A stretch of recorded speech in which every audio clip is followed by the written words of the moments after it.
You get the power. You get the power. You get the power. You get the power. Do you feel like you have the power to overcome anything?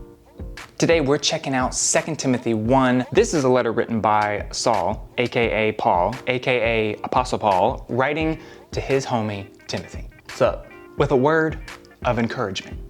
Let's dive in. 2 Timothy.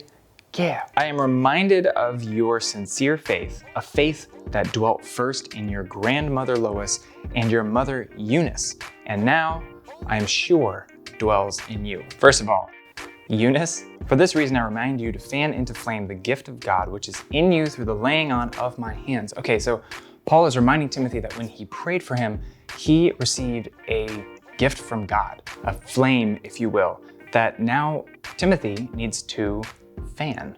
Like, I was out there camping in my early Boy Scout days, and you make a fire and you're just like, this is nothing. You gotta get down there on the ground, you gotta be like, and then that's supposed to go up, but what really works, what's that called, lighter fluid? Squirt some lighter fluid on there. For God gave us a spirit not of fear, but of power and love and self-control. Okay, I'm gonna need to dive into this one a little bit. Paul prays for Timothy. Timothy receives gift from God. Gift from God is a spirit. So is that to say that we don't have a spirit if we don't get this gift from God? Or that when we receive this spirit, it replaces the one that we previously had that was of fear? Let me know what you think in the comments below.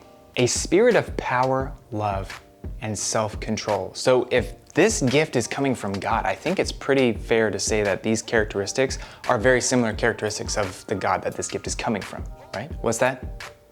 You wanna know what the definition of power is?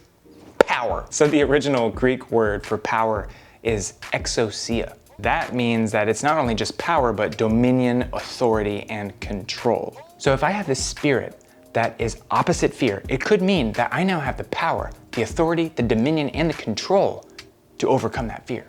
Let me think about that for a second. Whenever I have an encounter with fear, I now have the power to capture that fear and to control it. Boom. What you gonna do, fear? You better fear me, fear. So if I see a spider and it goes behind the bookshelf, I don't have to be scared anymore? Thank you for chiming in, Timothy. That's a really good question. I think the answer would be, let's bookmark that and come back to it later. Okay, so this spirit is giving me power and authority over that fear, check. But now what do I do with that authority? The next word is love. This whole spirit is opposite of fear. Love could be the response to fear. I know that I don't always respond to fear with love. It's usually anger or more fear. And it's hard to have a response of love to fearful situations, can I be real? Because that's not my natural reaction. So maybe this spirit can change my default reaction and replace it with now a godly reaction. Oh, that is good. Being filled with love is opposite of fear. This gifted spirit has a deep affection for others. Come on, love spirit. Self-control. I know I need this one.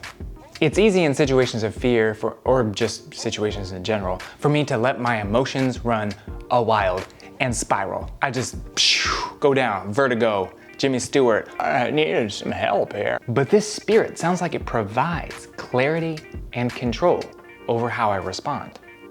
Okay, I'm listening. That spider behind the bookshelf though, I don't need to burn the house down. No, remember, this is your house, okay? Do you still have the Raid under the counter with the long spray nozzle? That's an option. Or you have the friend that likes to collect spiders. Maybe they want to add to their collection. That's a good idea, but I think I'm gonna go with the Raid option, self-control. So just a couple verses in 2 Timothy and I'm already just like, wow, I need to take a pause right quick because I got some fears I gotta address. God has this spirit that he has given me, and now I'm learning about these different characteristics of this spirit, and in turn learning what it means to have God inside of me instead of imagining him being up in some faraway place. So it's a lot to take in. There's obviously a whole lot more here, but just going through this and breaking it down is just a whole new revelation of what exactly this gifted spirit is. Curious what your thoughts are about all of this. Again, hit me in the comments below.